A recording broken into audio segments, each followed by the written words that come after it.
world of darkness is filled with many things.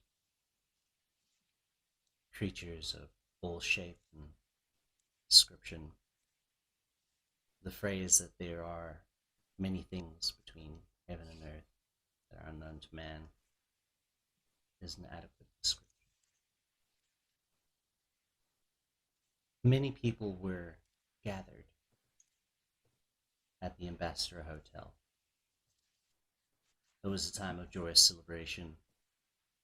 People were eager in showing their support to their candidate who had just received wonderful news of a landslide victory in the area. As a rousing speech was given on the podium, the crowd cheered and eagerly expected that these victories would continue on throughout the country. The man left the podium and began making his way to an entrance by the kitchen, stopping to shake the hand of a young man who was working in the kitchen, barely 18 years old. Gunshots rang out. The crowd in the main room received word rather quickly. Panic began to spread. Shouts echoed.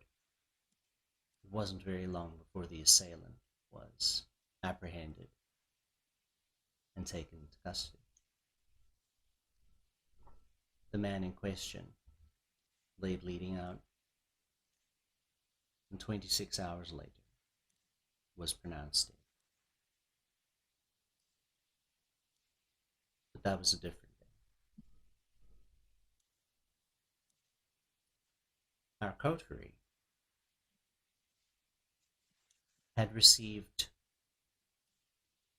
some rather interesting news about their young ward,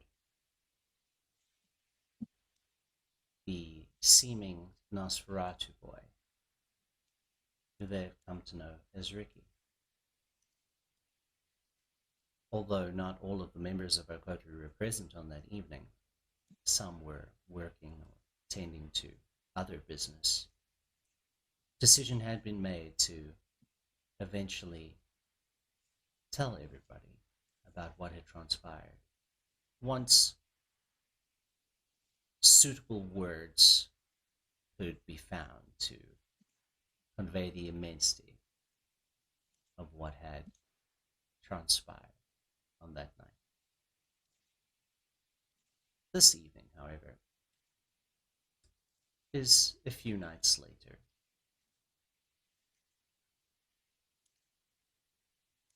Our coterie has a few matters to attend to this evening.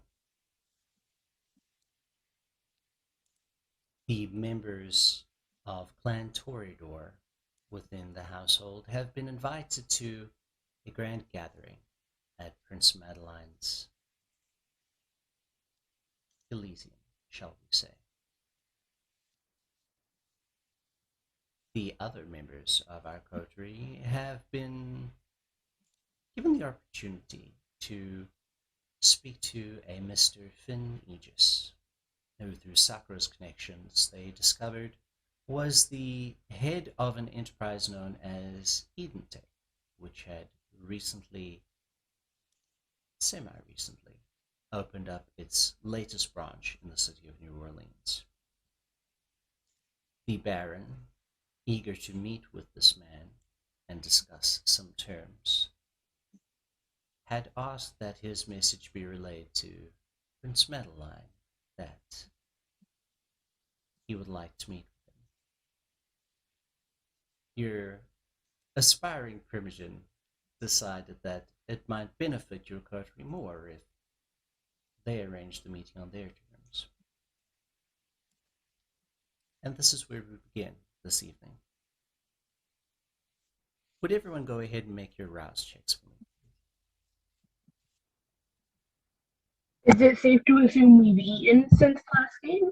It's safe to assume you've eaten since the last game, I would say, but for purposes of this, we shall see if you are hungry this evening. Actually, yes. Elijah's fine. Sora is a little hungrier this time, so he would definitely, as always, spend the first waking hours of the day because he gets to wake up an hour early to go get some food, get some nourishment. Quinn's a little hungry. He rolled a 3. Yo, I rolled a 3 too. Okay, 3 buddy. Wow, brother. Yep. Mikaela is not hungry this time around.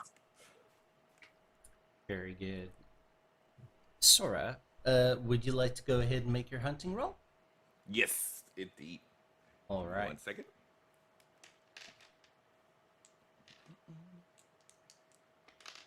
I guess I'll do a hunting roll too, just to see if we can get this out of the way. Indeed. Dun, dun, dun, dun. Ooh, So- yeah, that's a crit. So that's 4, 5. Was it wits and streetwise or? You are a bagger, correct? Yes. Which So maybe streetwise would persuasion. be an adequate one, I would say. About persuasion. Uh, Talk my way into some blood. I mean, if you could make a case for persuasion because if you are wanting to speak to the right people and try and not get yourself caught, you could make a case for persuasion. But I was able to persuade you. Let's see. Okay. 10 and a 9. So 2 successes. 2 successes. 2 successes is not quite enough. Not quite Yeah. enough to score some fresh blood this evening, unfortunately. To find some rats or something. Oh wait, I can't because I'm a bagger. Oh, you can eat animals. It's just You don't get as much nutrition from them. yeah. Yeah. Nothing. Unless you're a Nosferatu or a farmer, unfortunately not, my friend. But you had a success there. Yeah, I had a crit. 4, 5, 6 successes total. Easy. You managed to find yourself something to munch on, animal to munch on, as you are all.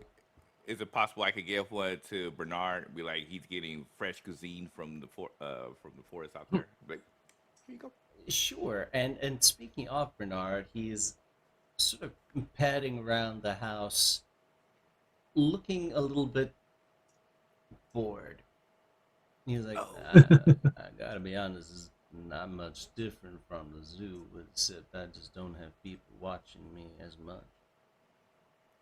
Oh, well, the good thing is we could take you out and we could go to some place.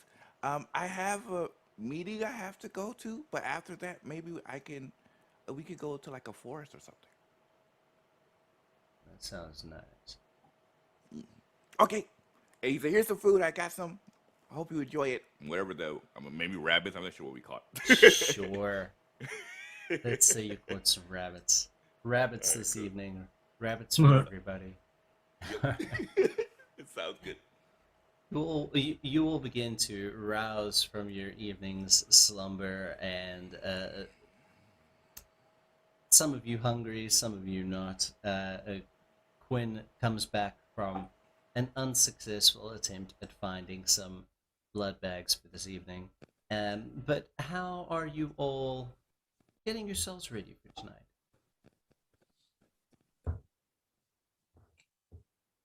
Sakura is getting crimped and proper and very, very extra.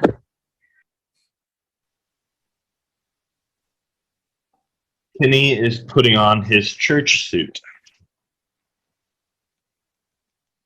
Mikaela is. Is it? Go Is ahead. Penny's suit colored? Is it colored church suit? It's a colored church suit. It is brown. Oh, okay. Mikaela is freaking out because she is going to be appearing in front of a lot of Toreadors in this Toreador party, and she is scared out of her mind, but she's keeping it cool inside. I mean, she's keeping it cool outside. She's terrified inside, obviously. So she's trying to trying to peek into like as much as how Elijah is preparing and how Sakura is preparing, and she's staring at, trying to figure out how to copy them without obviously copying them, but just like she's like, "You're a Toreador. You're a Toreador." In her room, sort of as much as she can, but basically that's what she's doing to prepare herself. Anytime she pokes her head in Elijah's room, he just stares at her like, what? Because he's still like half dressed. Like sometimes he's just in his towel. Sometimes he's actually got his pants on. He's just like, what? And she silently just goes, and then leaves again. That's all Mikaela is doing right now. In Sakura, Elijah, she's just like, that's it. Why is everybody in this coterie weird? Putting a shirt on. Very good. All right.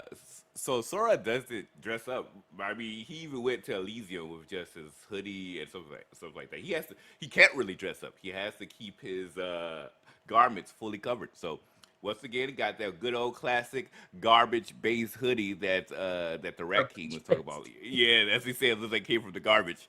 Garbage-based hoodie with the do-rag and the bandana on top, and his classic loose slacks, and just his backpack filled with drawing equipment and such. So, but pretty much look the same. All right. Very good. All of you take a bit of time to get ready for the evening. And the time is fast approaching for the members who are going to be attending the prince's function to begin making their way. Although, being a Toreador party, arriving fashionably late is almost expected. So, it's one of those things.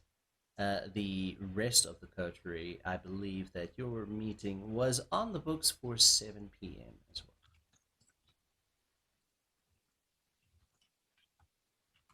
How are our Toreadors going to be traveling this evening?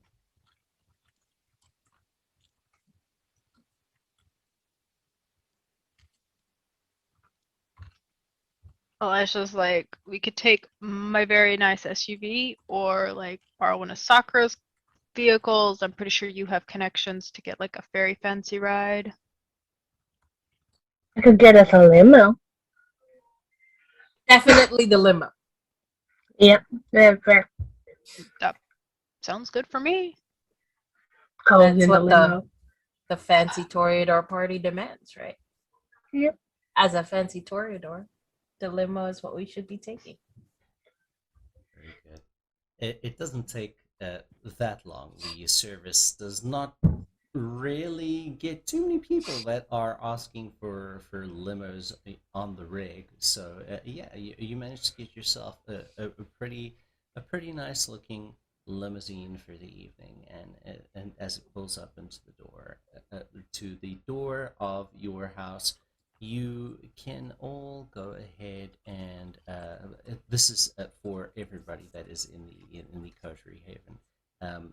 You can all go ahead and make a wits and awareness roll for me, please.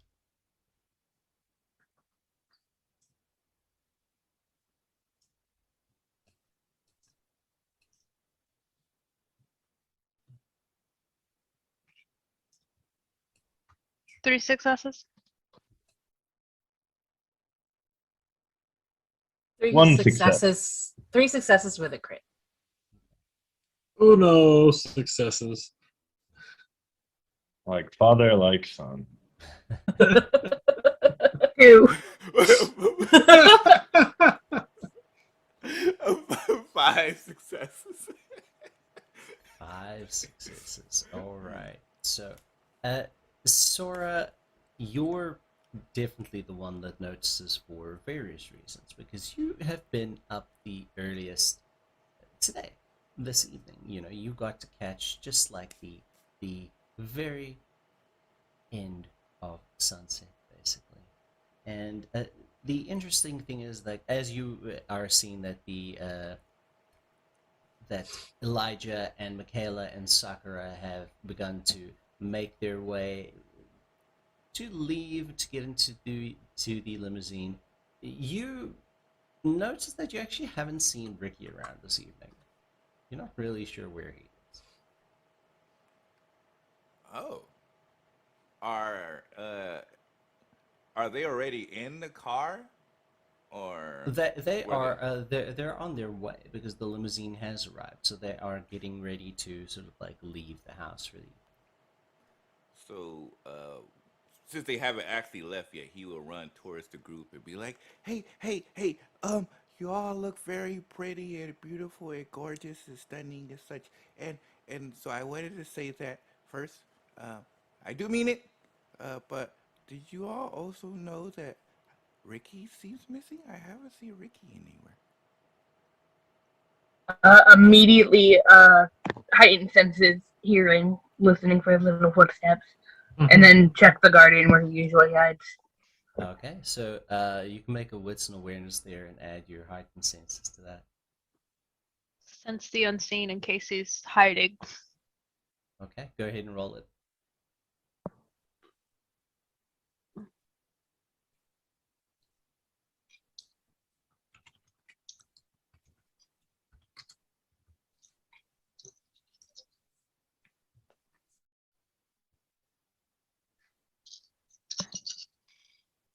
Four. Okay. 3. 3. All right. 4 and 3.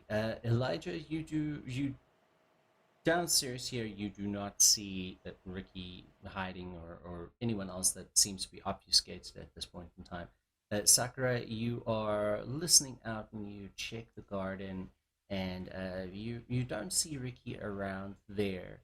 And with your heightened senses, you can hear more or less where the other people are in the house when you take a moment to sort of like stop and listen and hear for signs of movement and such. And you don't hear little footsteps, but barely you think you can hear what sounds like Ricky's voice, and it's coming from, you would judge, probably the attic.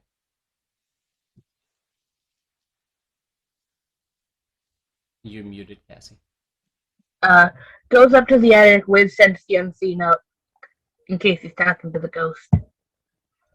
You head up to the attic, and you do see that he actually has a little blanket that is sort of laid out, and he is sitting down, and he does seem to be in conversation with Sheila, and she is sort of sat in the blanket and has this sort of interested but not saying anything kind of like look on her face where she's looking at Ricky, and Ricky is attempting to just like have a little conversation with her, and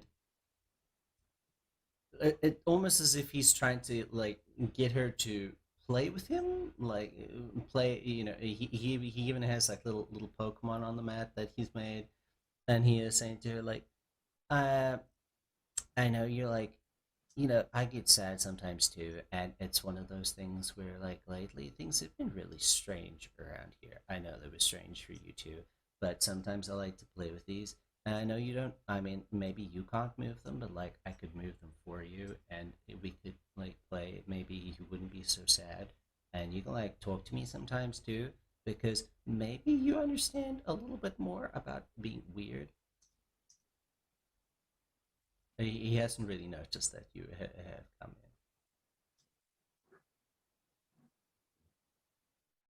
in. First off, that is utterly adorable. Second, she'll just like go up and come up behind him, like not trying to scare him, but just not making loud noise, and just push the Ouija board that she left up there towards her. She's you're pushing it towards Ricky, or you're pushing it towards Sheila? Sheila. Well, both really, like in between the two. Okay. Ricky has noticed that you are here now, and he's like, "Oh, hi. I was just talking to Sheila," and Sheila kind of looks at the Ouija board, and then you do see the planchette starts moving, and it says, "Hello."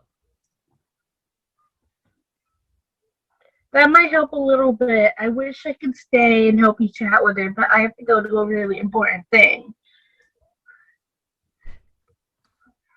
Okay. Oh, you said you wanted to go to those gardens, right? Mm-hmm. Okay, well, I have to go now for important business, so I can scout it out for you, and we can go tomorrow. That sounds good. Thank you. Did you speak to All Mr. right. Quinn about the ice cream? I still couldn't figure it out. Oh, I did not yet. I will go do that before I leave. Okay, you have fun. Stay out of trouble. Text me if you need anything. Okay. I think maybe I can get Sheila to All play. right. Maybe All right. give him a little pat on the head and head downstairs to find Quinn. Quinn, where exactly would you be at the Coterie Haven this evening? I'd probably be downstairs waiting for, us to leave. True, yes. Since I don't usually reside there. Very true. So Sakura, you do find Quinn is downstairs in the sort of like one of the main rooms, sort of like waiting for everyone else to gather so they can On the begin to make phone. their way. Playing something stupid. She will run up to him real quick and go, Quinn, Ricky reminded me of something that we might need your help with. Yes. Can you make blood ice cream?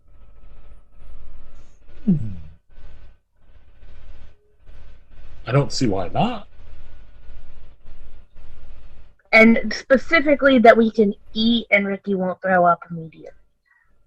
I mean, Because we tried just making it and it didn't really work. It was very just goopy and still throw up. can Ricky eat normal people food or no?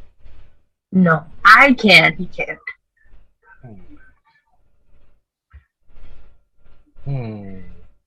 Well, I guess we could try. Yeah. I think he'll really like that. He needs a little cheering up. He is an adorable child. He's so cute. He's upstairs trying to play with the ghost because she's sad. Oh. Yeah. So I'm going to have to bring him some flowers because he likes flowers.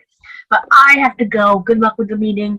Remember, we're trying to get that guy to meet with the Baron for Andre for the prince and all that. But good luck.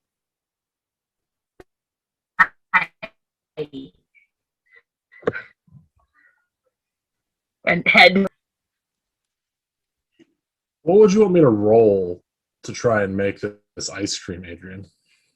So we would make it because this is one of those things where you are a thin blood. I feel like this would be an excellent time to try and use your thin blood alchemy to like make this.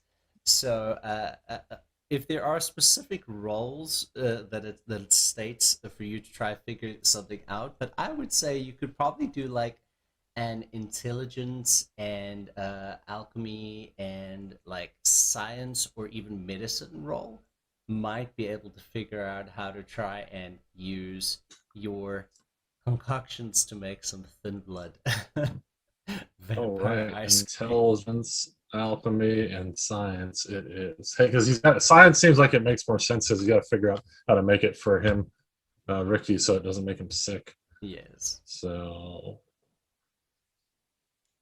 right. So that would be 10 dice. All right. So we got 6 of success. So we got 1, 2, 3, 4, 5, 6, 7 successes.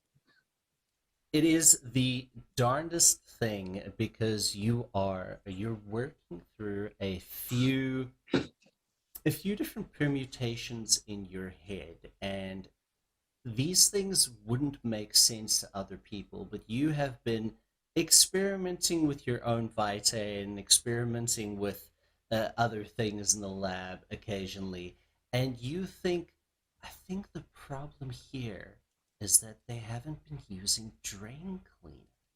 If I just used a little bit of my own vitae, probably like a few like flakes of gold dust, some, like really fresh double cream, and then just like plain old blood, and just like had that all inside like the alembic for a while, heated to like, maybe like 60 degrees, then just like instant freeze it. Probably make blood ice cream. It Then wouldn't if I make sense to anybody else Yeah. at all. But this is pretty much what you figured out. You might not want to tell other people that you're putting drain cleaner in it. But Okay, still, it's a trade secret. you figure you could probably make it. You're running through these permutations, like it's like that GIF where you see, all the different scientific equations in the air that are going past your face while you're thinking about it. And if he failed, he would have just grabbed some ice cream and poured blood on it. So, Sora and Kenny, you do arrive, at the waiting point. You kind of see Quinn sort of lost in thought, and he's grabbed like a little notebook, and occasionally he's like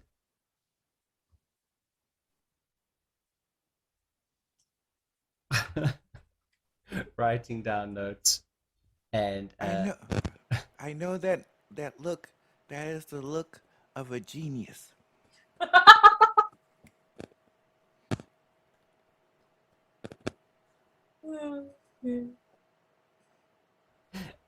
all right, and Do I have to go back to my lab, or do we have one here?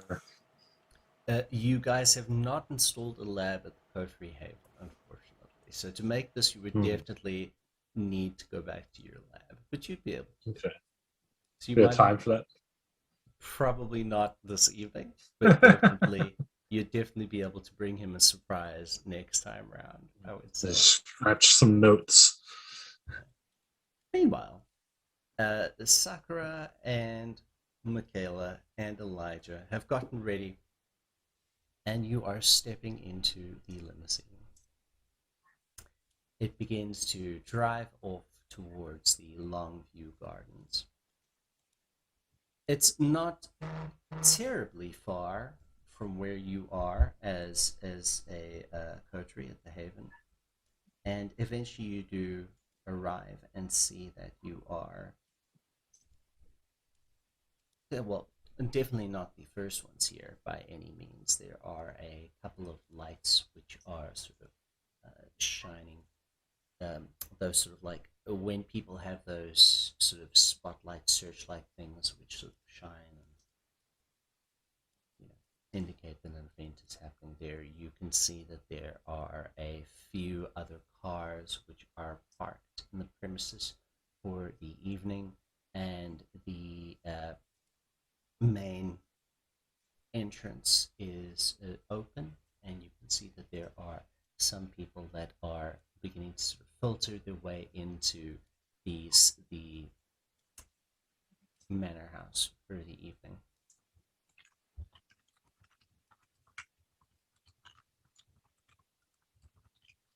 The car pulls up, and the driver gets out and opens the door for you. Sakura will get out and wait for the others to get out and just say, so do we want to stay together, go talk to Madeline, then split? Mikaela is gonna hang out with Sakura. And she weighs the options. She's is she gonna hang out with the friendly one or the angry one? And I feel like the friendly one would be a better cover than the angry one. So she chooses the friendly one. Cover for her particular personality traits. Exactly. Toreador As a that Toreador. Like, yes. Yeah, you know, yeah. that's Being a exactly librarian, that being a librarian. right? Yeah, Yeah. it's one of Obviously, that's what it is. It wouldn't be a bad option for all of us to say hi to Madeline. I mean, I'm fully determined to enjoy myself this entire night, so you guys might not see me until it's time to go. That's fine. I just think we should probably say hi to her together as the Tory doors of the coterie. Yeah. This will be an interesting night. Oh yeah, it's gonna be an interesting night. Oh, Walking inside the open doors of the manor house, you can see that there are a number of different servers that are around that walk with trays of what look to be champagne glasses, walking around the area, and you can see that there are a few people sort of chatting in the different rooms, and the thing that sort of stands out to all of you the most in the rooms that you see here are the combination of people that you see. There are everyone seems to be dressed very, very well, very, very sort of elegantly and extravagantly. There are wonderful suits. There are beautiful evening dresses. There are different colors and different styles on display. There is music that is sort of like filtering through the air, and the mixture of people seem to be a mixture of not just what you would say is potentially clan Toreador. You see that there are a number of Nosferatu in attendance as well.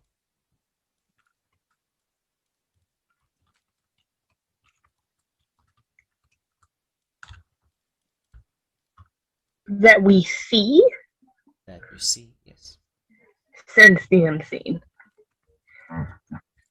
Very good. All right, so you turn on Sense the Unseen, and you will go ahead and roll it as well.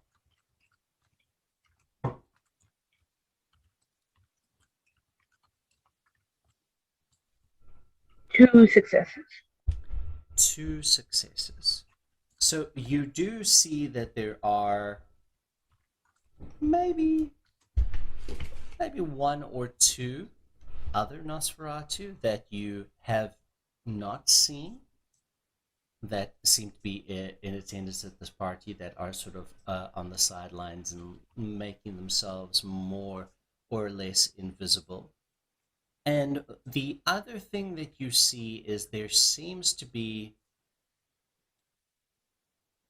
an interesting sort of shimmer, is the best way that I can describe it. A slight rainbow shimmer that is getting stronger towards the back of the house. And as this view of this rainbow shimmer begins to intrigue you, you suddenly see an extremely blinding light coming towards you, Sakura. I need you to please make me. You'll give me 1 second. I'll tell you what it is now, because I did not open my correct book. Bum, bum, bum.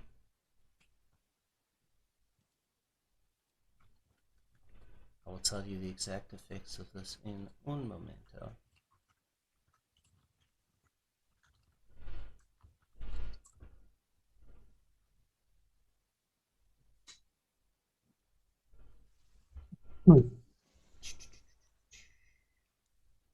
Won't take too long. All right.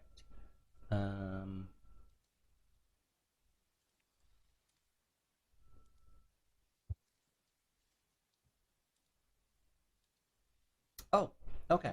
So yes, you don't need to roll anything. You see an extremely blinding light walking towards you, and you get an immediate, massive headache, and your resolve and willpower drop by half of your resolve score for this scene. So 1. So for this scene, you are at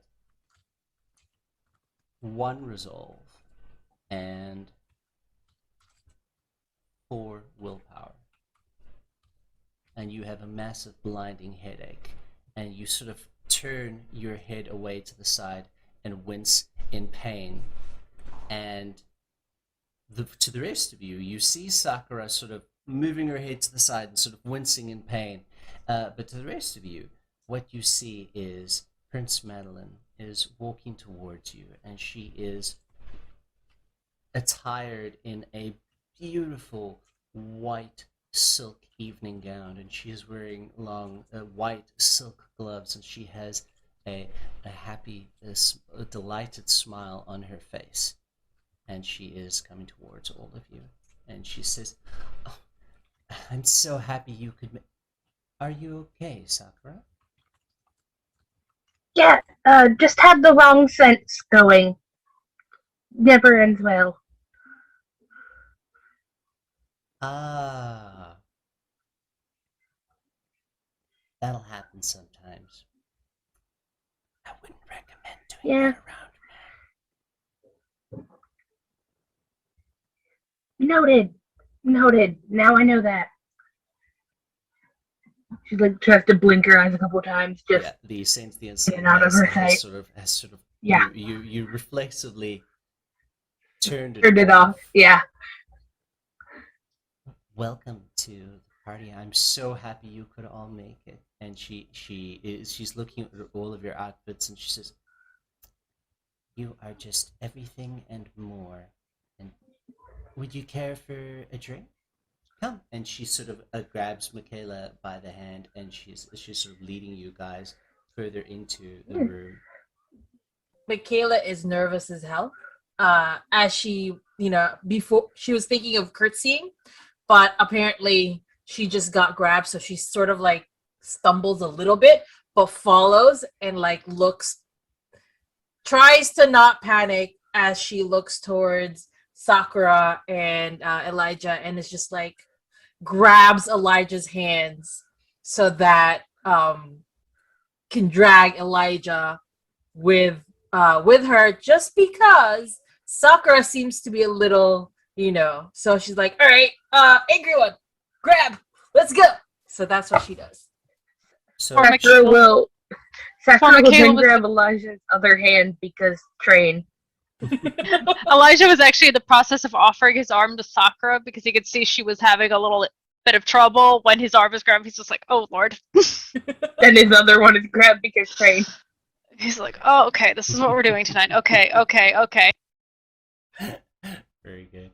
So Prince Madeline begins to sort of like happily sort of tug you along, and while you guys are moving, let's just see if you recognize anyone specifically that is around while you are going. So you can all go ahead and make me a wits and streetwise, just to see if you recognize anyone.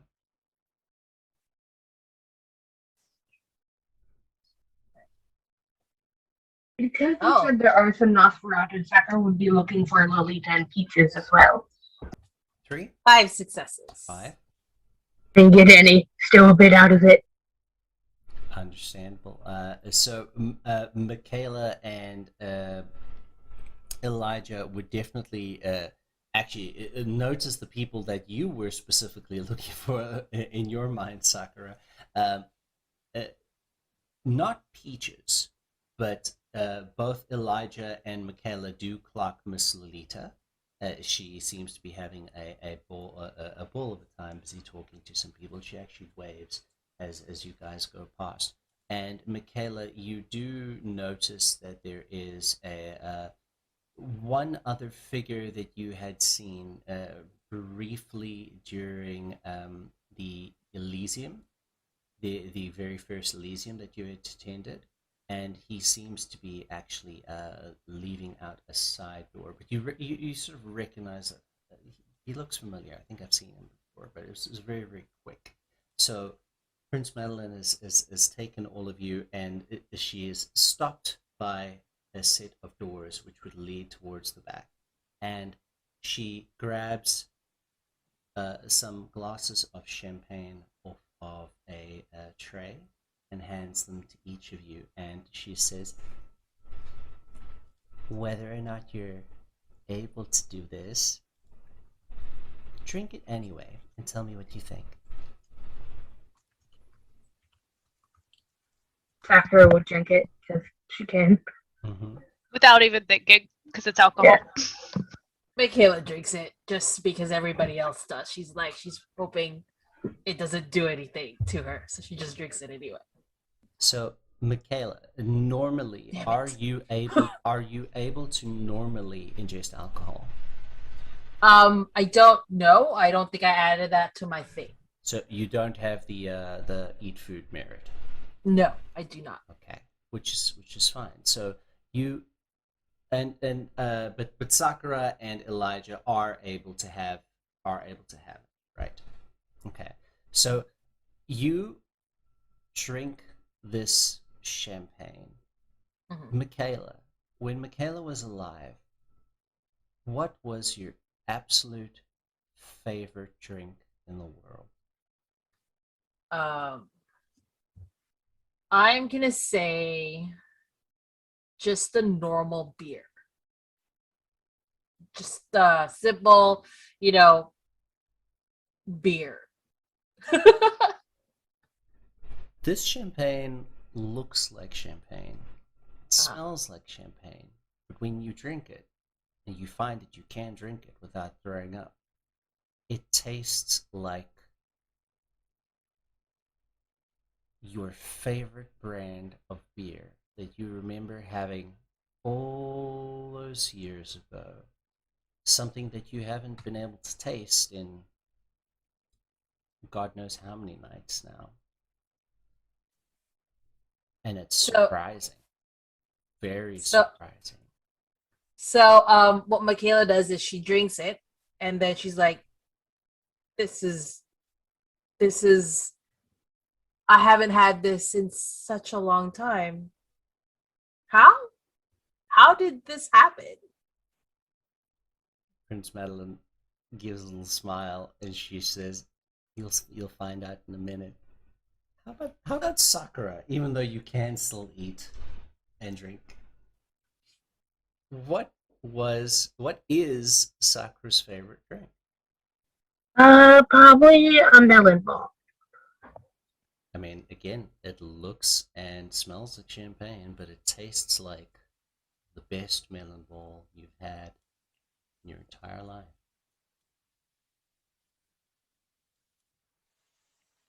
Just sort of stares at it again, drinks it again, and is very confused at it. And how about Elijah? What would your favorite drink have?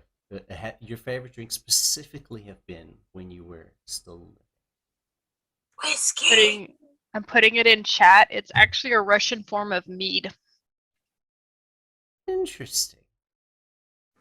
I'm not sure how to pronounce that. If I had the Russian spelling with the letters, I could probably phonetically sound it out.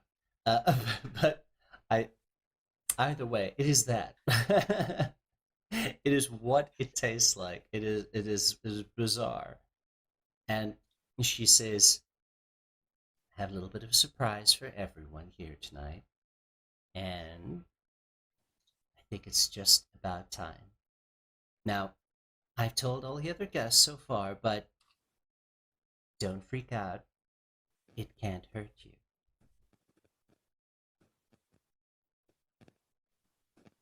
Mikaela internally freaks out.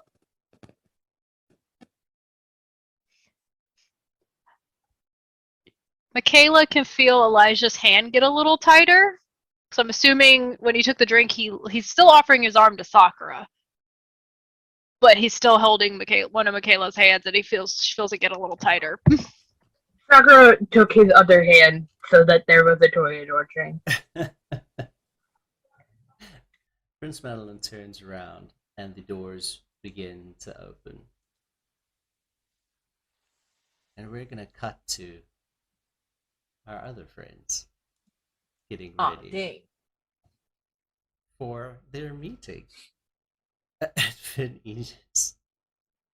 We'll come back to our toreador in just a moment. How are, for purposes of this, yes, Andre is there, although he will not be doing the talking. Oh, he's not doing the talking? Oh boy. Well, okay, we got no, I problems. mean, because that would We be got me problems. talking to myself. That would just be silly. Yeah, that's true. That's a good One in chat if you want to see that.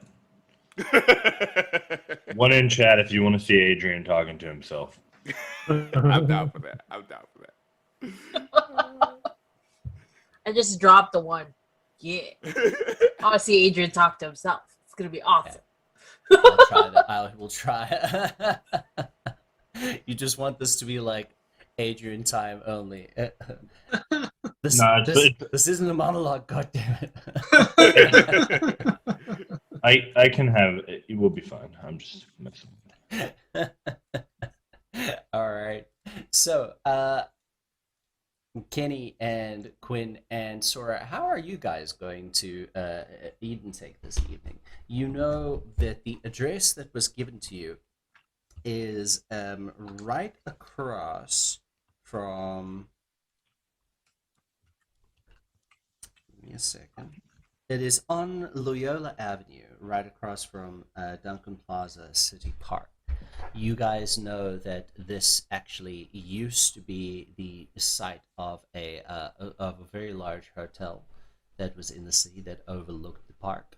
But about 6 or 7 months ago, construction started, and it seems like that whole block was bought up, and projects began working on transforming that area into a completely different sort of enterprise, and it's been easy enough to see. But you guys have definitely passed it once or twice. It has been filled with even more parks and more trees and water features, and it has a really beautifully constructed skyscraper that seems to be done in a way to allow lots of natural light and lots of natural air, and it seems to allow it seems to be shaped in a very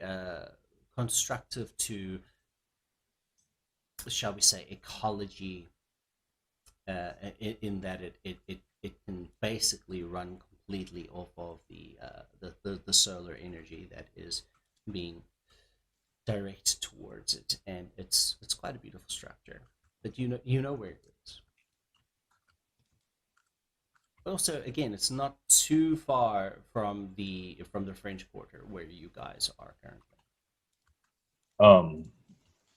I offer to drive and direct everyone to my dark blue 2003 Honda Civic. Sora will look and he says, "Oh, it might get a little packed if I try to bring Lagatha. So I'll just take my Toyota Prius." Um. Hmm. Hmm. Sora, Yes. just to be clear, you're adamant about bringing your guard dog to go meet with this rich guy at his fancy building? Well, yes, I don't know who this person is. He might be dangerous. He might be scary. He might have 500 guards that try to attack us. And so that could keep us safe. Uh, I think you might have a warped point of view of Lagatha if you think that she can defend us against 500 guards, but that's neither here nor there. I'm a bit concerned that were you to bring it, in order for us to have this meeting, you would need to be separated from us. And I don't know that that's for the best. So you want me to go if I'll protect? Ooh. You see Kyle looks a little nervous. He says,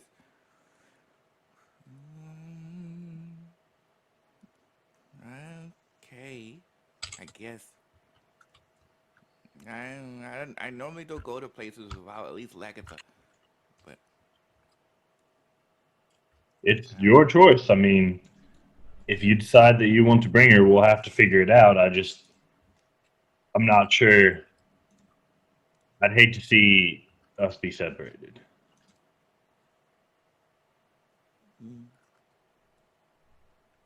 okay, well, he looks down to Lagatha. He says, okay, Lagatha, maybe not this time, but just keep on guard. If I do a howl, that means I need help.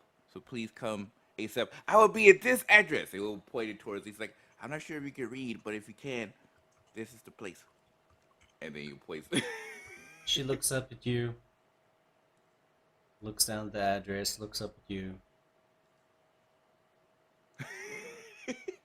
Oh boy.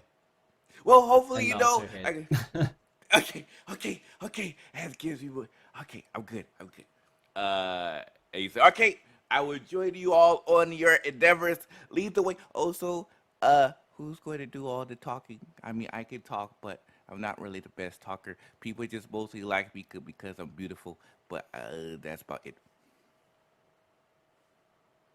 Well, that's not a bad quality to have, but I'm happy to have a word with Mr. Aegis if you feel uncomfortable.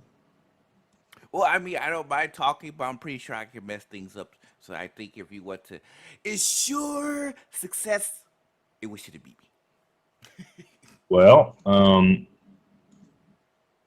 we'll see how it goes, Sora. I think for a person that we've never met, we all have an ample opportunity to mess things up. He kind of like turns his head to the side for that. He said, "Oh, that makes sense." Okay, yeah, that makes sense. Wish us luck. Well, we are going there, so I guess we all should wish each other luck. But It's not a very long drive on a Tuesday night. You begin to eventually make your way from where you reside in the French Quarter to Loyola Avenue. Those of you who are interested in keeping up with the news of the day, do recall that there was a little bit of controversy around the building of Edentech in this position, because the hotel that had been there for quite some time. It wasn't a historical building by any means, but it was a fairly nice hotel. However, a lot of the original structure did get kept. It's not super old hotel, but they managed to keep as much as possible. But to be fair, whereas previously there was essentially just a giant car park there and the rest of it was kind of ugly, what's there now is honestly beautiful. Even though it is across from a park, the park looks like somebody's backyard in comparison to the grounds of Eden Tech. The trees that have been transported here and put here are enormous and beautiful. The grounds are immaculately well kept, and there is almost an air of somebody having brought a sense of a sense of the wilderness into the heart of New Orleans' financial district, basically. You begin to make your way into the driveway, the entrance, and there is a security guard there who stops you at the boon and asks you to pull down the window. Evening. Oh, Kenny does. Um, good evening, sir.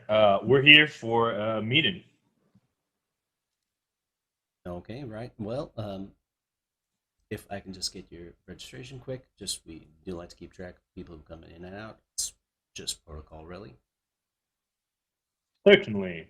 And he will. Sorry. He will go into his glove box, pull out the registration, and show it to the security guard. It won't be a minute, sir. And he takes it and he just puts into the thing and hands back and hands you a little ticket. You should be able to put that on your way out and all good to go. Have a good evening. And the security boom opens up and you make your way into this underground parking lot. And there is an elevator, obviously, where you can head up into sort of the main level.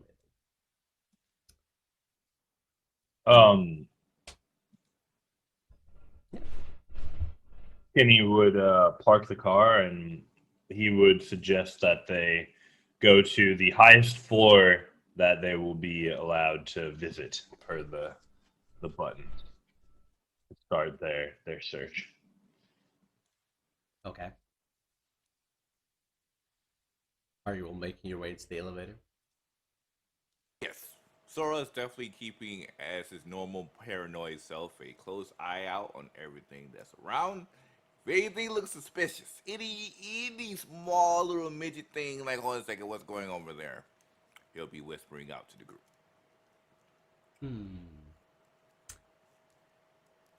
What sort of senses does Sora have?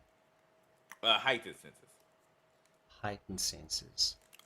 Yeah, couple more sessions. I'll be getting that. A good old Sisti Unseen, and just make sure not to use it around the prince. But All right. So heightened senses. Go ahead and roll it for me. okay. I want to see if you notice something. All right. And boop. All right. 1, 2, 3. I'll roll willpower for that. Okay, that's better. 5 successes of willpower use. 5 successes. Oh yeah, you notice it. I'll describe in just a minute what you notice. You all head into the elevator, and there are buttons that that show all the way up to 38. This is a 38 floor building. You try and press 38, and it doesn't light up. You're trying pressing different buttons, and they don't light up.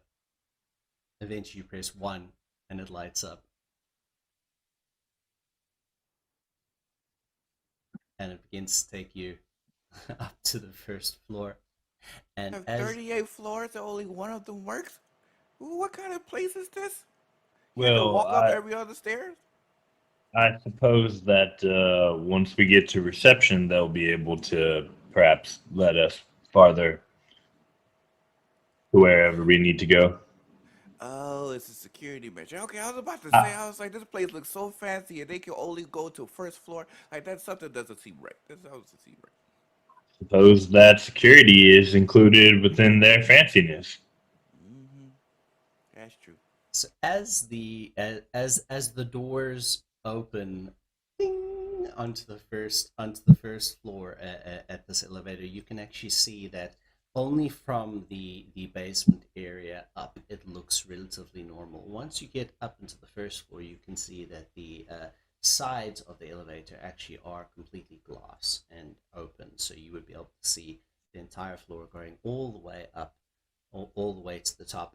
And as the doors open, Sora, something did the moment you guys start driving into the area through this wooded sort of like almost parkland kind of area that they've constructed here, and especially now that the doors have opened out into this building, you get a very, very strong scent of dog. You just smell dog. There's no other way for you to put it. You smell the strongest scent of dog just in the air.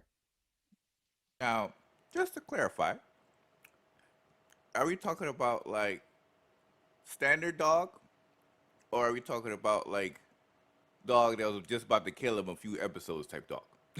Would Sora know the difference? This is me asking years of Blair. If you think yes, Oh yeah, definitely, because that was one of his closest die of near death. So he would notice that shit in 2.5 seconds.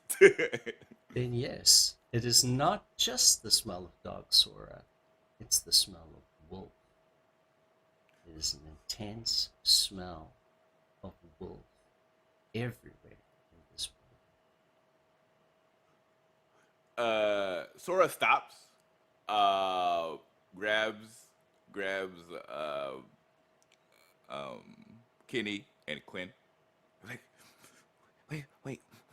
Oh, I know what it smelled. This is the same smell of the folks who was trying to chase us back into. I smell wolves. Well, that sounds to me like an explanation for why we're here. Wait, this is a good thing? Did he just try to kill us like not too long ago? I don't know if it's a good thing or a bad thing. I'm just explaining that this is why a meeting is looking to be arranged. That makes sense to you, don't it, Sora? The elevator doors start closing.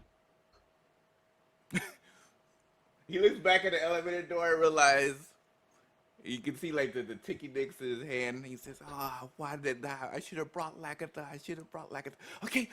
Woo. Okay. All right. Okay. We can do this. Lead the way, Kenny. Downstairs. He hits the open door button. All right. The doors open up again. And you begin making your way out and towards where you can see that there is a really large, beautiful reception area. This building is constructed in such a way that there is a lot of greenery inside. There is a lot of glass lit in sort of natural lighting during the daytime. Even at nighttime, you can see that there are balconies interspersed, and it seems to be a very busy area and busy. There are people walking around doing certain things. Downstairs, you can see that there seems, in the distance, you can make out there's a bit of a cafe area, and people are actually seen to be enjoying some form of dinner. And there is a person at the reception desk, and she does turn to you and say, "Welcome to Eden Tech. How may I help you? I understand you have an appointment. Is that correct?" That is correct. We have an appointment to see a Mr. Aegis this evening. Hold on one moment. And you can see that she touches an earpiece. "Miss Aegis, your 7 o'clock is here." "Excellent. He'll be right down. Now, please make use of the cafe if you'd like." I'm sorry, one question. I do want to make sure we make good use of Mr. Aegis's time. How long is our appointment scheduled for, if you don't mind me asking? Usually the meetings are scheduled for an hour to 2 hours. You would have likely around that amount of time. Thank you. All right. It takes a little bit of time, but she has sort of guided you, sort of pointed in the direction of where the cafe area is, and you can see that people are, as I said, Some people seem to be grabbing some form of dinner. And eventually, down after a bit, you see a man that comes walking towards you, and he is around 6 foot. He's not super tall, but he is sort of like salt and pepper, gray black hair. He looks to be in maybe his mid 40s. He is in looks to be in very, very good shape. He is you can see that he is actually walking with a cane for some reason. But he has a big smile on his face, and the thing that does stand out about him most is the color of his eyes. It is exactly as the Baron described. If you had to see a $1 bill and hold it up to his eyes, this would be the same shade of green that you would see. And he has a big smile on his face.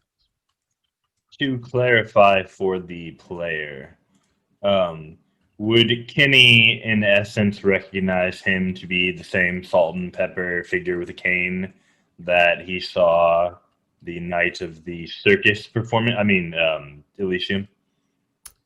Those of you who were there, yes, you would recognize that this person was indeed at Prince Madeline's Elysium. Okay. Good. And Sora, your nose is just picking up all kinds of wolf coming off of this man. All the kinds of Goes towards Kenny like, danger, Will Robertson, danger. And the man sort of holds out his hand to greet you. Is like, good evening, I'm Mr. Finn Aegus. I understand we had a Mr. Set coming to meet us this evening, and he sort of does shake Andre's hand as well. And all of you, you can call me Finn. So, have you guys been here before? Has anyone given you a tour of the facility? They have not. It is our first time here. Well, I understand that Mr. Bissett wanted to talk about a potential partnership, but I thought maybe if you don't know enough about Eden Tech, you might want to see what we do here. Come on. I'll show you around the place. And he begins sort of leading you. And you can see, even though he does walk with the cane, his pace is not like it is slowed. He doesn't walk particularly slowly. He walks oddly, but not slowly. And he begins to show you some of the downstairs. Now, downstairs we do have some places where we, people like to sit here and take their lunch or take their breakfast or anything they might like, really. We have a facility downstairs, which is a bit of an area for our staff. If they have kids, they can spend their time here. We have a bit of a kind of kindergarten, I guess you could say. We do have teachers. We have people coming and going. It's a whole thing. We like to make sure that families don't have to be away from their people, basically.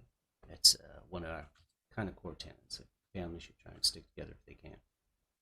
We all have to work. There's no reason we can't have a family at the same time. And he begins to show you around and sort of leads you back to the elevators, and he sort of presses the 36th floor button and says, I figured this might be one of the quickest ways to give you a bit of an overview of the whole place. And as you begin to ascend in the elevator, he shows you Eden Tech is mostly about renewable energies. We are about forward-thinking technologies. We are about science and progress, but as well as keeping our world going. This is one of the biggest things that we want to do here.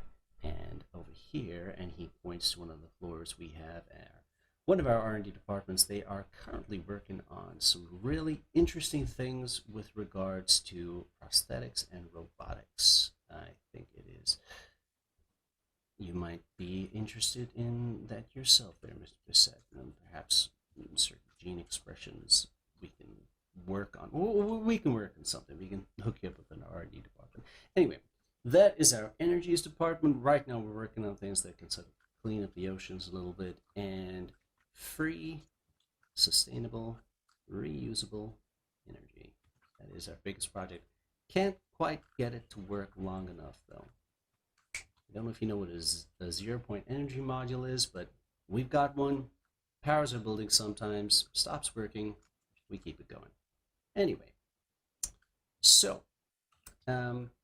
seems we During are. this time frame, oh sorry, I was gonna say during this time frame, Sora is sending a group chat message to the three of us here, and he just puts a gif of Admiral Ambar say it's a trap. Right, right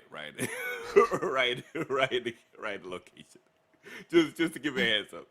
It's a To trap. give It's a it's a trap. trap. Yep. I'm saying you can see he's like paranoid. He's just like looking around. He's trying to pay attention to the what you call it, but that wolf smell is just red flags everywhere. Red flags everywhere. It's a trap. Pretty much. Indeed. So he shows you different facilities and talks about that they have various internship projects, and they actually have some schools that are opening up in the facility themselves, etc., etc. And as you're getting close to the 36th floor, he says, and this is where I would spend probably most of my time when I am here in New Orleans. This is not our main office. Kind of new, but we're working on it.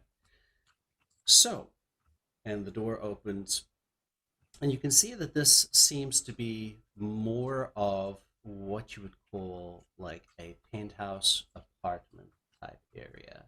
There are different levels with different level floors. There are some comfortable white couches. There are sort of like sunken in areas. There's a bar area. There's all kinds of things, and there is a very interesting looking desk to one side, but it is kind of like very long and almost octagonal at the edges, and it seems to be made of some kind of metal slash glass that is there. And the doors open, and he says, "Please come on in." And he will politely enter as offered. And then look at Sora and the and Quinn, like, follow. Yeah. Yep. Sora kind of looks at Quinn for a second, and then he'll follow suit. Just like he kind of does, kind of like nods his head to the phone just in case he didn't get the chance to see, the red alert. But then he'll keep moving forward. All right. As you guys come in, you can you sort of make your way. You make your way inside, and the elevator door does close behind you, and you can see that Finn sort of touches a little button to the doors, and they close behind you. And says, "Well, now that we are here inside, I do have to ask. I'm not really sure why the Kindred of New Orleans have decided to see me without Madeline present."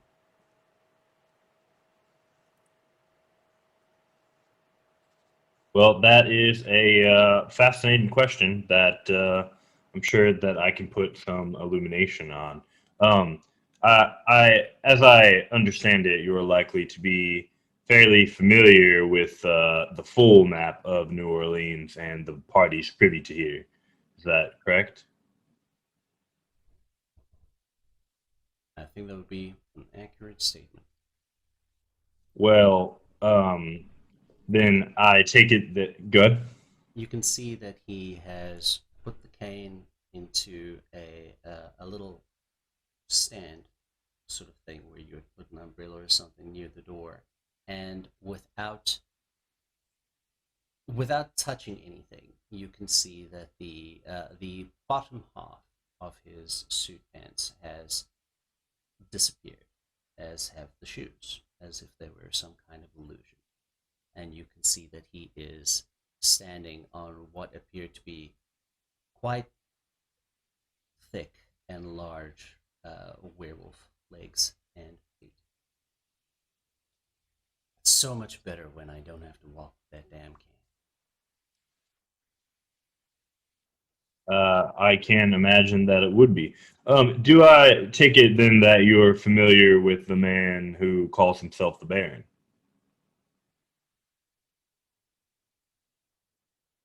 We have been trying to come to an agreement with the Baron for some time now. Yes. In the beginning, he was, well, not extremely cooperative. I'm not going to lie. Understood. Well, perhaps he is looking to be a bit more cooperative. I can't say. What I can say is that we come here bearing an invitation from him that he would like to speak with you.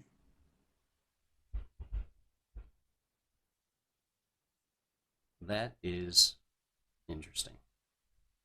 Please, come on in. There's no reason to be scared. I promise I'm not gonna eat you.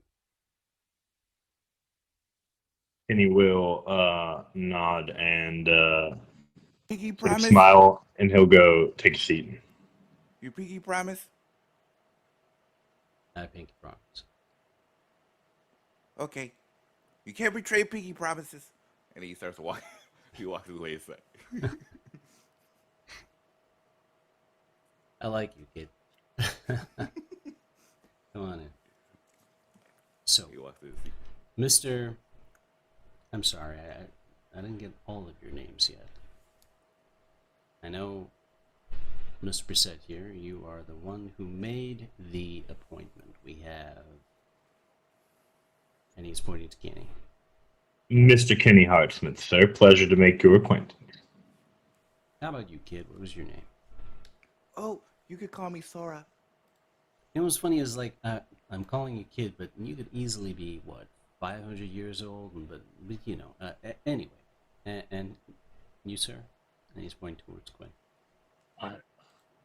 My name's Quinn. All right. Well, I like to make things. it's good to meet you.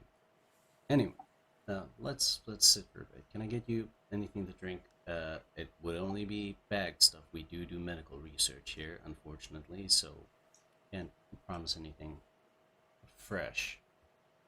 I love bags. You hear him. He speaks and he says, "Abraxas, would you mind sending up something for Mr. Quinn here?" And you hear a voice come over the intercom. "Yes, sir, of course. Is there any particular flavor you would perhaps enjoy, Mr. Quinn?"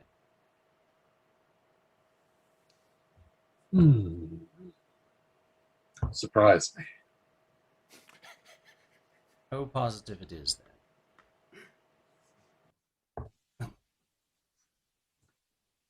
That shouldn't be a moment.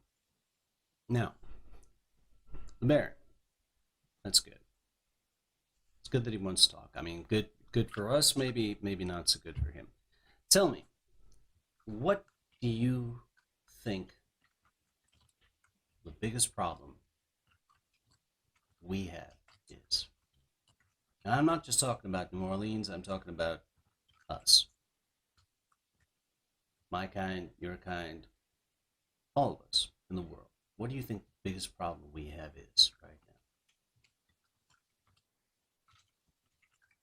Well, I can't say that I'm qualified so as to speak to the biggest problem, but I can say what I have the least appreciation for, what I personally find to be most disturbing. And that would be perhaps the only thing that could be a unifying force, which is the thing that hunts all of us indiscriminately, which, as I understand it, has made its presence known here in the past couple of years within the city of New Orleans. You're not wrong. You're not wrong there. Personally, I think a lot of that problem can be solved through another problem. You know what I think that is? Forward thinking, planning, lack of vision. We spend so much time squabbling about petty bullshit, basically. You people have your clans, we have our tribes, we have these grudges that we hold on to for generations that get passed down through people, and these curses which boil in our blood, basically. You have your own curses and we have ours. It takes almost every piece of my control not to want to rip you all to shreds simply because of what you are. That doesn't get us anywhere, does it? No, sir, it does not. Insight check. Go ahead and roll it.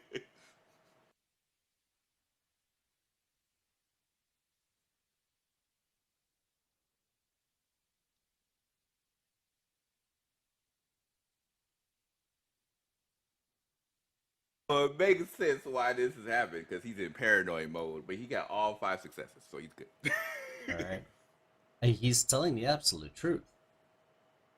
You can tell that, like, I mean, he's being cordial and he's being nice and he's being super reasonable, but he's telling the absolute truth that it takes everything inside him right now not to kill all of you in an instant.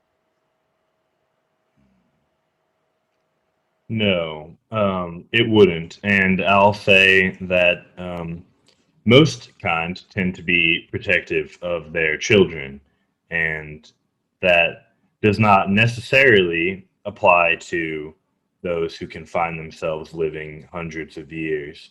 But at the same time, those hundreds of years tend to lean towards vanity. I agree. My own kind has its own vanities to deal with. I'm what they call,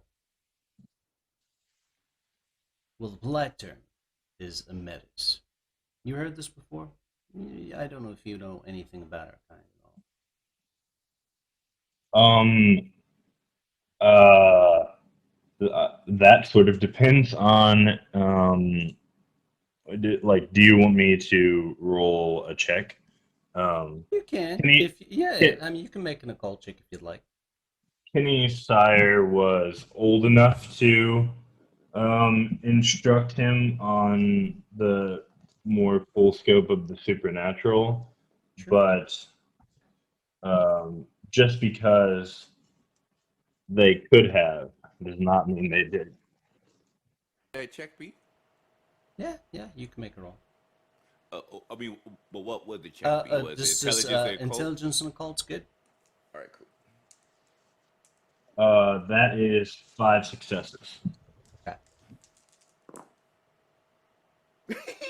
Yeah, that's one. Nope, not a single idea. So yeah, Kenny, you've heard the term before. You've definitely heard the term before. You're not.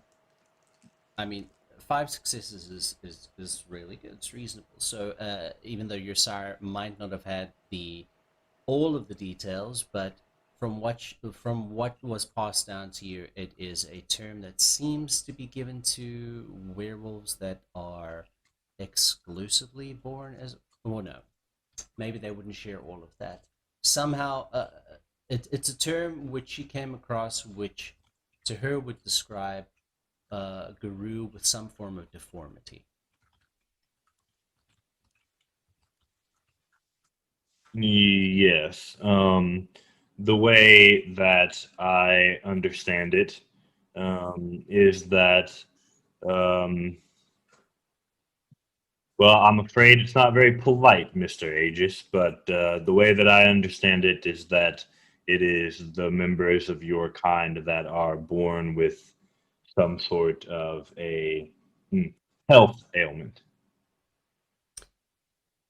Well, that's a lot more polite than some guru would say to us, to be fair. Basically, we are looked down upon for many, many reasons, but both of my parents were guru, like myself. This manifests in a whole number of different ways. For me, it's the fact that when I am in this form, well, you can see that I still have legs that are like this. So, I can't exactly go out in public without certain precautions. Hence the cane and the illusions. Although it's not so much as an illusion as a wonderful piece of technology we've built up so far. Anyway, Have the ability to copy that technology? do you need something? Maybe. It would be nice to have something. We tried many, many ways to hide it, and it seems impossible. But maybe this can work. We can talk. Okay. It's we can talk. Anyway, our kind is fractured. We are fighting a war which frankly we're losing. Your kind is fighting a war which frankly they're losing. Myself and Madeline and others agree that the reason for it is that we don't work together. We don't use our technologies and our magics and our long lifespans and our, shall we say, abilities to actually work to solving a problem. We fight about land, we fight about birth, we fight about clan, we fight about sect, we fight about stupid bullshit which doesn't get us anywhere. We're working to change that. Unfortunately, there are those within my kind which believe some of the Baron's sons, as he calls them, are less worthy than the Guru, even though technically they were here long before us.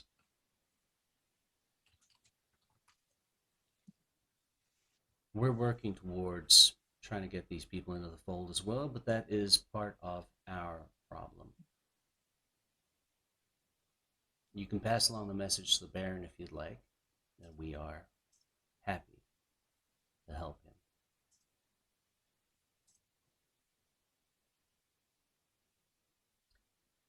And we're gonna transition back to the party because I do realize our good friend Zach might have some things to do here.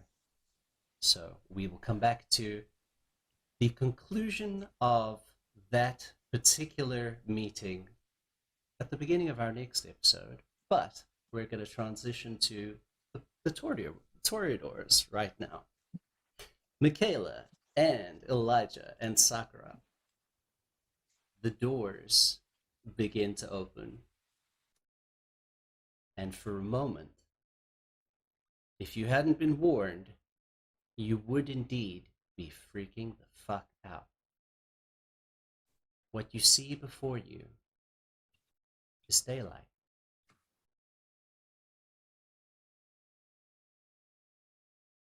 Outside, sunlight fills the air.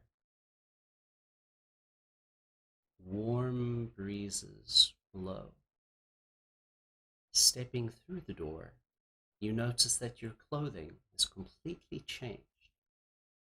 It seems as if you are wearing very, shall we say, Greco-Roman-esque type outfits in different whites, cinched with gold bands around your waist. You hear the sound of laughter echoing amongst the trees. And walking up towards you, you see what appears to be a very muscular and quite nude man with horns in his head and the lower half of a goat. And he seems to be carrying a tray. Madeline, more company? And she comes up to him and gives him a kiss on the cheek and says, "We have got company indeed. This is Francis." And he takes a little bow and says, "I will be your bartender for this evening, amongst other things. Please, enjoy yourself."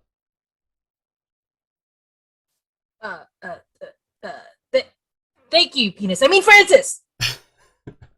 Thank you, Francis. It's nice to meet you.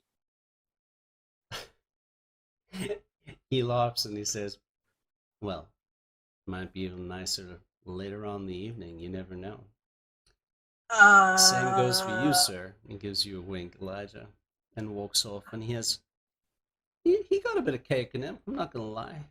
He got a bit of cake in him as he walks off to give some more drinks to various party goers in the area. Sakura and Elijah and Mikaela, I'm not entirely sure if you guys have ever met any satyrs before, but if you feel your character has not, you're welcome to go ahead and make an intelligence and occult roll. I'm gonna make an intelligence and occult roll because I mean she would probably know it as a librarian, Mm-hmm. but this might be like the first time she's ever seen one. She's not gonna be like, "Ghost satyrs don't exist," because she's a vampire and supernatural is, but this might be the first time she's met one. So I'm gonna make an intelligence, and what was the other one roll? Occult. I'd say the same about Sakura. She probably knows a lot about that because they're very fantasy and everything, but she probably never actually seen one. Mikaela, I'm going to say you can add your specialty for academics to this as well, so you get an additional dice. Why not? Sweet. All right. So it is 4 successes. 2. Sakura, this guy has got to be the best cosplayer you've ever seen. Mikaela, I mean, shit, you've read about them, and I mean, ghosts are real, vampires are real, I guess fucking satyrs are real? Naked ones, anyway. I mean, what other kind would they? I don't know. So, did Elijah make the roll, or is Elijah just like, "Damn, look at that cake"? Elijah simply even seeing the sun snaps the glass he's holding. So, Madeline turns to all of you and says, "Now, as I said, it's not real. You might remember that I had mentioned, come on, let's go have a bit of fun." And she sort of like loops her arm around yours, Mikaela. "You might remember that I mentioned during my inauguration that I have been speaking to the changeling community within New Orleans, and they have the most amazing abilities you can imagine. All the sunlight, fake. Can't harm us, but it looks like the real thing." Cool. Sakura just looks up like, "It is so pretty." It has been a long time. A very long time. Now, one more thing. How would you all like to hear a little story and have a little, shall we say, experience. I mean, She so raises far, her hand because you. I mean, so far, all of the experiments that we've been doing has been really interesting. I am totally for it. I mean, looks at Elijah. He's probably into. He's a little confused by I this. imagine he is. He's being quiet. I'll have to see what sort of experience. You're not fun. Oh, I'm fun. I'm fun. Just never around you two. She leads you to a banquet table that you could only call, I don't know, decadent and extravagant. It looks like something you'd see out of the painting of Titian's de Bacchanal. There are all kinds of cornucopia and foods and drinks, etc., on the table, and she waves over to another pair of satyrs which come walking over. One seems to be fairly, I would say, they are beautiful and masculine and feminine at the same time, and they have this air about them of mystery. And the other one seems to be a woman, and she says, "Dears, would you mind?" "Well, for you, Madeline, anything." And the more feminine one sort of sits down, and the one that is more, shall we say, androgynous, they take just a little knife out, and just a little tray, a small little plate, shall we say, and they start scraping the female's horns just a little bit to get some flakes off, and then scrapes a little bit of the other one, and then they switch places, and the more feminine one does the same thing and says, "That should be enough," and hands it to Madeline. "Enjoy." Madeline looks on the table and spots, there we go. She spots a stack of papers, which look to be like rolling papers, and she pulls a bit of tobacco out of the pouch and puts the tobacco there, and takes some of the satyr horn and sprinkles it on, and starts to roll it up rather expertly, and licks it, and she says, "Now, in my day, this was more opium and morphine, really. Although you can't really smoke morphine, but this is way better." Anyway, and she lights it up, and takes a big old puff, and hands it to Sakura.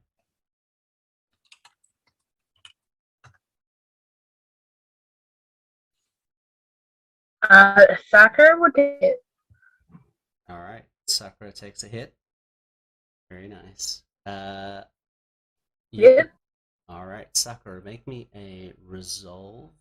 That's still at the -1. Resolve and composure.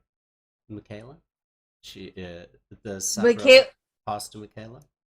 Mikaela looks at Sakura and decides to follow Sakura's, step in Sakura's steps, because obviously she wants to not be a killjoy Toreador, because she's obviously a Toreador. She's like, I'm sure Toreadors would participate in weird things like this. This is a Toreador thing. This is a Toreador party. Let's do it. So she takes a puff. 2 successes. 2 successes. All right. What was the roll that I need to make? Resolve and composure. Oh, it's a good thing I have resolve. Does Elijah follow suit? No. He's just watching. He's like, I think one of us should remain a little bit more even-minded. Where's my composure? Okay, there it is. Oh, I have a lot of composure. I didn't know that. I didn't know that. All right, let's do this. That is 6 successes. 6 successes. Wow, very nice. Okay, so, Sakura. It feels like the world begins to open up, and you have sensed the unseen, but this is just a whole another kind of thing that you are seeing all together. There are a million different shades of colors that you could not even name and or comprehend. It is as if you are seeing the makeup of the fruit and the food on the tables, but it's more than that. It's almost as if when you are looking at these items of everything, the skin of your friends on the table, it is almost as if you can make out like sigils and inscriptions and little building blocks which seem to be making up the fabric of all of these things. It is almost overwhelming. Mikaela, you feel a wonderful sense of joy and enthusiasm and just you really feel like you are open and alert and relaxed. And Okay. perhaps for the first time in a very long time, you feel like you don't have to put on a front. Like everything is okay and right with the world at this point. Michaela's not putting on any fronts. Michaela is chill. Yeah. So, Madeline sort of puts the essentially Saturn joint back on the just a little plate and says, "That's there if you want it, Elijah." Now, other than that, there's all this food, all this drink. It's all stuff we can eat and drink, even if you can't usually eat and drink it, thanks to the changelings. Wonderful, wonderful creatures.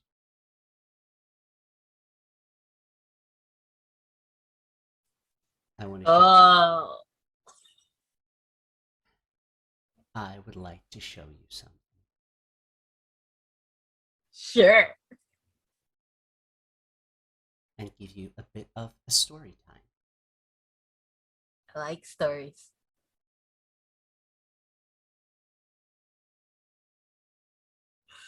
Michaela is a lightweight. Yes, she is.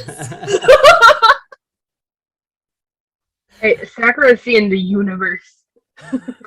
Sakura is seeing the universe. So, Madeline sort of stands up and sort of loops her arm around both of your arms and says, "Please join us, Elijah." Or the gardens are yours to explore if you would prefer to do that. I'll hang back here for a little bit. Very good. Madeline begins leading the other two towards a section of the gardens which looks to be fairly new. Standing in the center of this newish garden is a beautiful tree which seems to be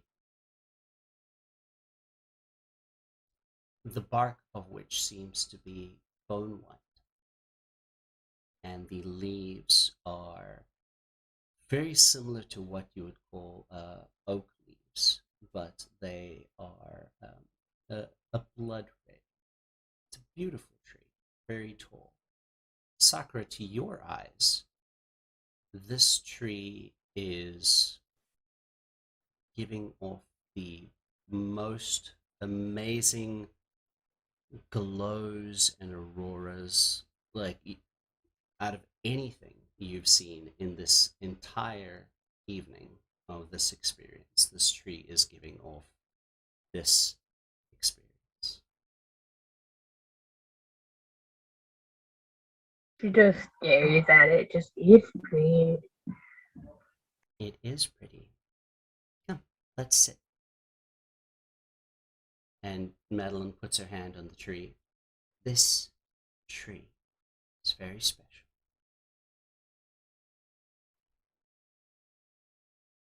Is it a magic tree?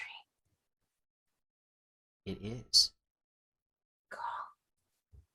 This is what we call an Eden tree. You know why we call it that?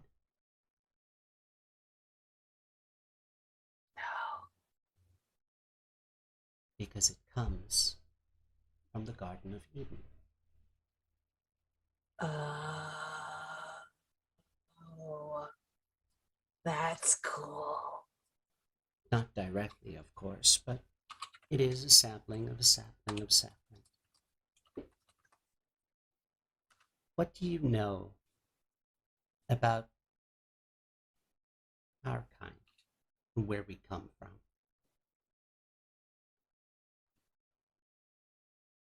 I mean, How much would Sakura know? It's up to you as a player. What do you feel Sakura would know about vampires? Feel like she wouldn't care to know much. Like she would not seek it out much. Okay. Mikaela would probably know will probably know based on her, literature research and trying as hard as she can to like hide her, nothing to hide, of course, but learning about as much as her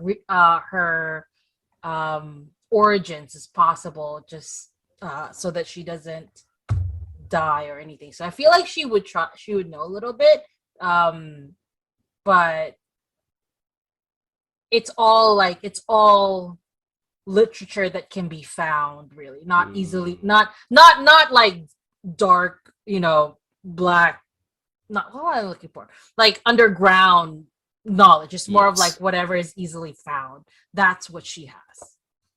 All right. So you would know the general story about the 13 clans and that supposedly vampires are descended from Cain. That's what I tell the Prince Madeline. I'm like, I mean, I know about the 13 clans. I know our father Cain. That's pretty much all I know. Whatever is available to me, that is that. Well, that is what most people would tell you, but most people are wrong. And they leave out the most important parts. You see, once upon a time, in the beginning of all things, there were the Elohim. Each of the Elohim, we would call them angels and or gods. One of these Elohim, all of them really, had gardens to take care of on the earth. One of them was incredibly lonely, and from his tears were born the first creatures, a man and a woman.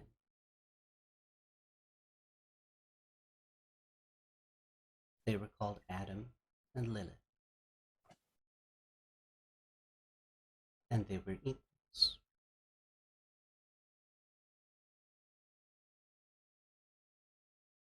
Lilith was clever. She desired to know all things. Adam was given dominion over beasts of the land, hunting, such. Lilith was given her own duties. There came a time where she wanted to know more, and so she ate of the fruit from the trees of the knowledge of good and evil. But she was not ashamed of who she was, not ashamed of her nakedness. She began to learn about the beasts and the plants of the forests and the gardens. And eventually, Adam, well, he grew jealous of her and did, well, let's just say he did rather unspeakable things to her.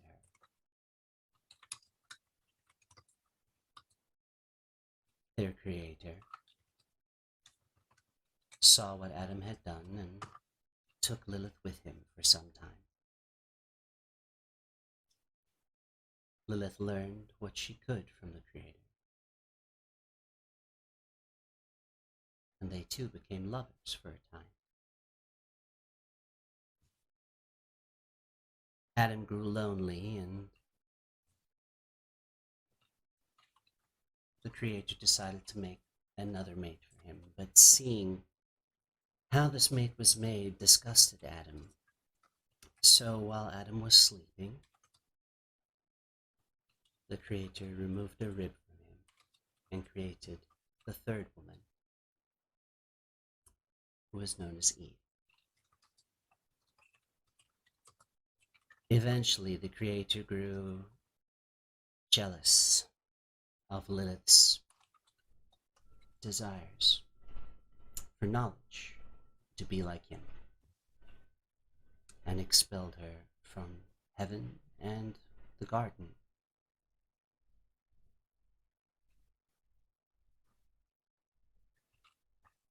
She wandered out in the wilds and the darkness of the world for many centuries, eventually finding the oceans. And there she gave birth to the children of the Creator, all the beasts that live in the seas.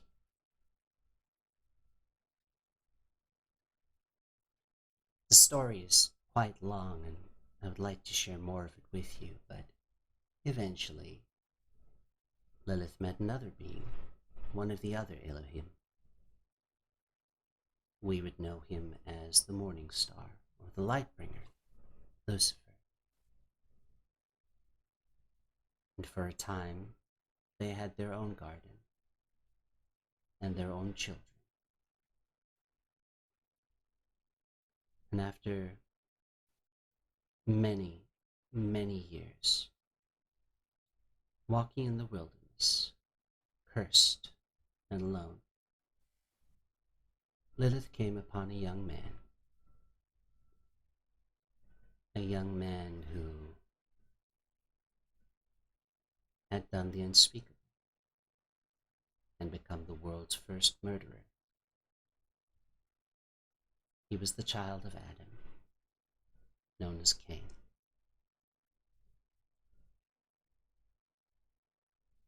Lilith took him into her garden and taught him the secrets of our kind.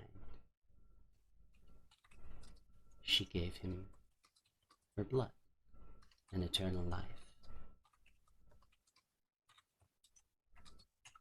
How do you think Cain repaid her?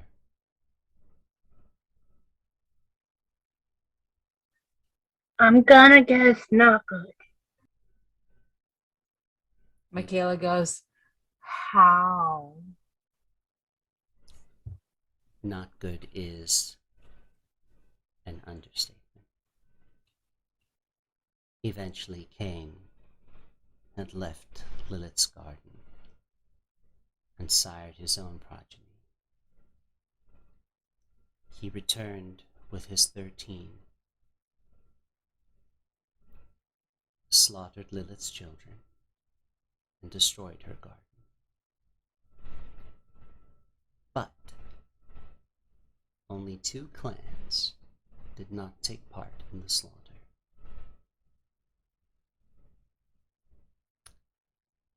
Those would be Toreador and Nosferatu. It's me, Toreador. Exactly. Yeah. Those clans would be forever looked kindly upon by Lilith and her children. Shit. She whispers. And so some of us understand that we are not Cainites or kindred, and we choose to honor our true mother, Lilith, and call ourselves Lilith or Bahar.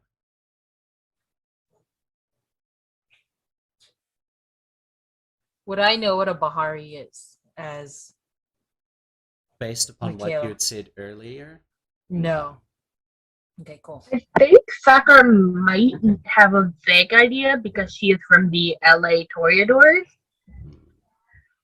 So she might know a like she might know the name, but like not pay attention to much else. very good. Elijah, while you are at the table there, you can make a just a wits and insight roll for me, just to judge the general vibe of things. So Sakura, you might have heard a little bit about it. You might have heard a little bit about art. 3? All right. 3 for Elijah. So no one seems to be trying to kill you, which is good. The sunlight isn't burning you. And in general, you would say this seems to be a damn good party. The people are enjoying themselves. There are drinks flowing. There are people in various states of debauchery.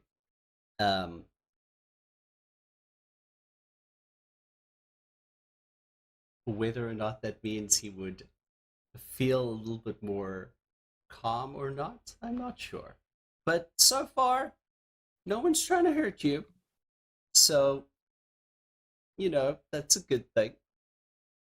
Yeah, he's actively just like this close to just heading right out the door. Mikaela and Sakura by the tree. Prince Madeline says, as Bahari, we have, well, lots of differing beliefs on how we approach things. But some of our core beliefs are that knowledge should be shared. Pleasure is sacred. And we should all be teachers and lovers and friends to those we meet. But above all, we need to understand that existence is pain. But the point of existence is love.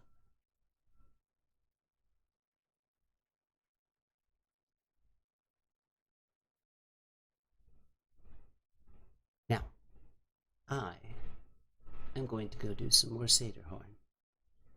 But if either of you would like to learn more,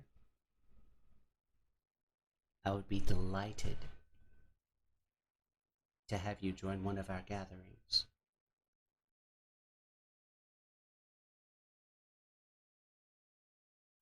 I think I might come. Sure.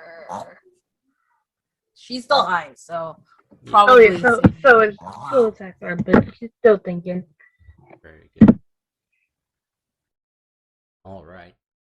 Well, I think that is a very good place to pause our story for this evening.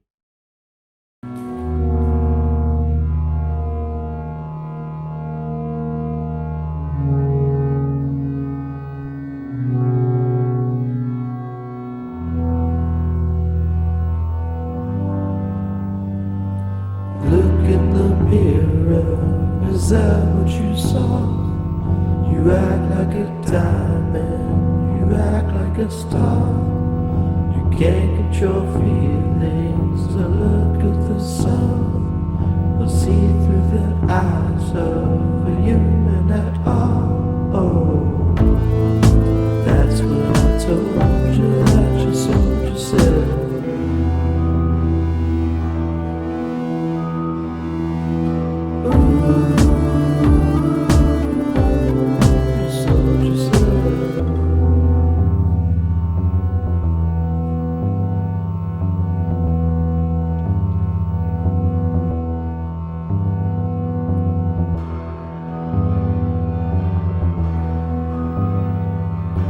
Clouds are raining, scarecrows ain't scaring, the music's reflecting, nothing at all. She lips are shaking, skin is shedding off.